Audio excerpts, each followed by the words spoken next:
We have a sand casting pattern here. This is a pump pattern, and this is 3D printed, but if you look and feel it, it doesn't actually look 3D printed. So tell us about the process. Sure. So this was printed on our Atlas HS, which is our hybrid printer and CNC machine. So it's got a pellet extruder and a CNC spindle on the same carriage plate. So this part was printed in carbon fiber filled ABS in 3 sections. So it was printed down here about 1.5 inches. The spindle came back and machined it, printed the next section, machined it, printed the next section, and machined it. So you end up with a CNC machine quality print right out of the machine. So this is kind of a groundbreaker for a lot of tooling applications. A lot of our foundry customers are using the hybrid additive and subtractive system. Why is that?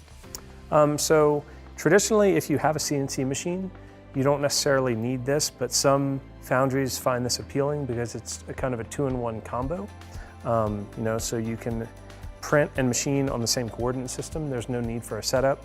And really what that enables is lights out manufacturing of this part or of any tooling part. So you would print the part, let it run overnight, and let it come back and machine it overnight. And you end up with a pattern the next morning ready to go put in the sand.